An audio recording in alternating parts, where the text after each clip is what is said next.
After an inconclusive election in September, days of marathon talks and final negotiations that dragged on for 24 hours, Germany's political standstill is almost over. Chancellor Angela Merkel's Conservatives and the centre-left party have finally reached an agreement to form a new grand coalition.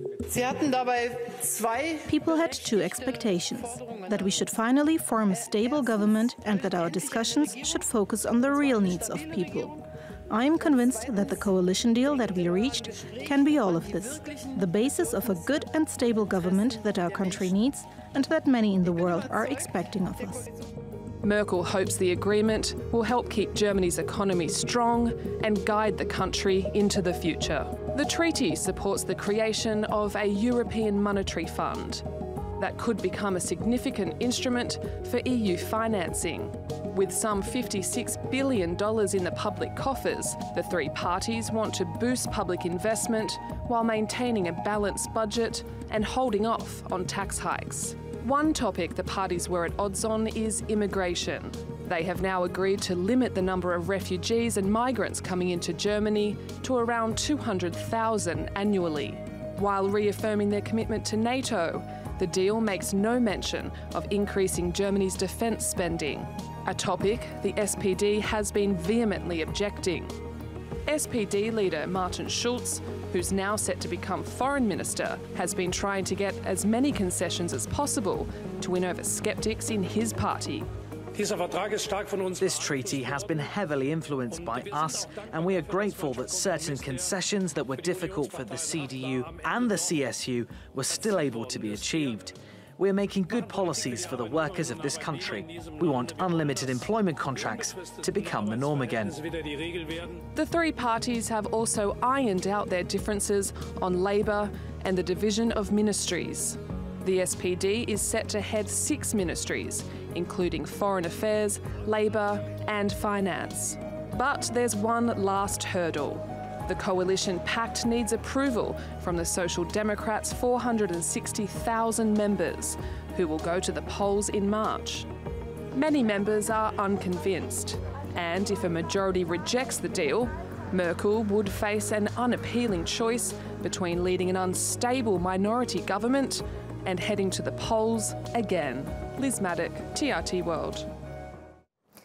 Florian Hense is a European economist at Berenberg Bank in London. He joins us now.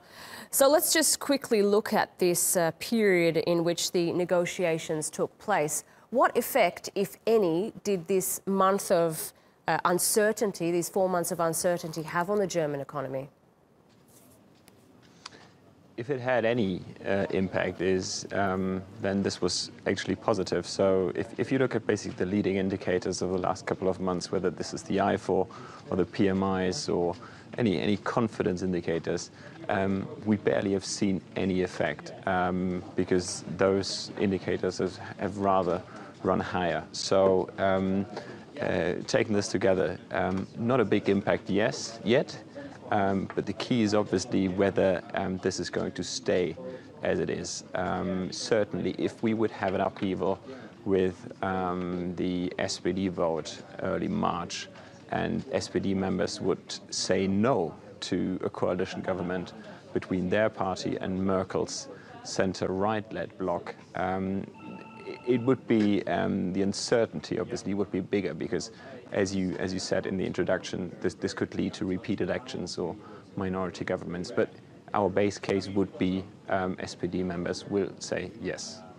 OK, well, we know that the Social Democrats now hold the finance ministry. So what implications do you think that's going to have on Germany's domestic financial policies?